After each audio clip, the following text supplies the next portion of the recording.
Assalamualaikum warahmatullahi wabarakatuh. Di sini saya akan menjelaskan tentang model-model pembelajaran inquiry. Konsep dasar model pembelajaran inquiry. Pembelajaran berbasis inquiry adalah metode pembelajaran yang dikembangkan sejak tahun 1960 untuk menjawab kegagalan bentuk pengajaran tradisional, di mana siswa dikehendaki untuk mengingat fakta-fakta muatan bahan pengajaran. Pembelajaran inquiry adalah suatu bentuk pembelajaran aktif, di mana guru dalam lingkungan belajar pembelajaran inquiry ini bukan menawarkan pengetahuan, melainkan membantu siswa dalam proses mencari pengetahuan mereka sendiri. Dan sebenarnya penggunaan pendekatan inquiry dalam pembelajaran dilandasi pandangan konstruktivisme. Prinsip-prinsip penggunaan strategi pembelajaran inquiry. Yang pertama, berorientasi pada pengembangan intelektual. Yang kedua, prinsip interaksi. Yang ketiga, prinsip bertanya. Yang keempat, prinsip belajar untuk berpikir. Dan yang kelima, prinsip keterbukaan. Berorientasi pada pengembangan intelektual. Tujuan utama dari pendekatan inquiry adalah pengembangan kemampuan berpikir.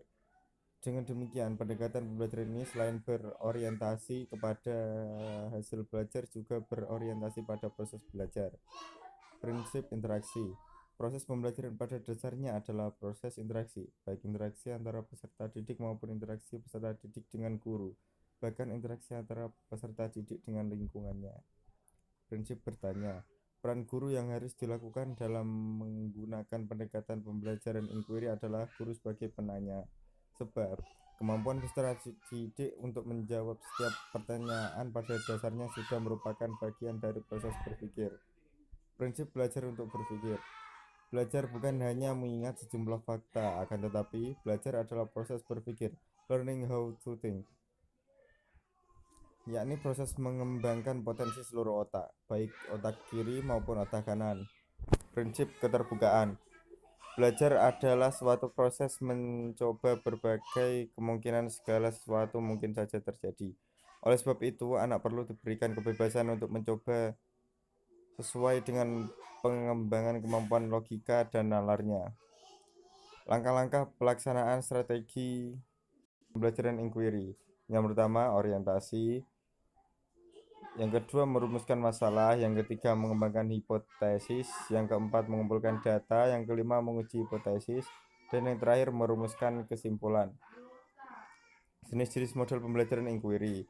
Yang pertama, inquiry induktif terbimbing, with inquiry. Pendekatan inquiry terbimbing yaitu pendekatan inquiry di mana guru membimbing siswa melakukan kegiatan dengan memberi pertanyaan awal dan mengarahkan pada suatu diskusi. Guru mempunyai peran aktif dalam menentukan permasalahan dan tahap-tahap pemecahannya. Pendekatan inquiry terbimbing ini digunakan bagi siswa yang kurang berpengalaman belajar dengan pendekatan inquiry. Yang kedua, inquiry induktif bebas. Pada umumnya pendekatan ini digunakan bagi siswa yang telah berpengalaman belajar dengan pendekatan inquiry. Karena dalam pendekatan inquiry bebas ini menempatkan siswa seolah-olah bekerja seperti seorang ilmuwan. Siswa diberi kebebasan menentukan permasalahan untuk diselidiki dan diberikan kebebasan untuk berpikir, menemukan dan menyelesaikan masalah secara mandiri, merancang prosedur atau langkah-langkah yang diperlukan. Sekian, terima kasih. Wassalamualaikum warahmatullahi wabarakatuh.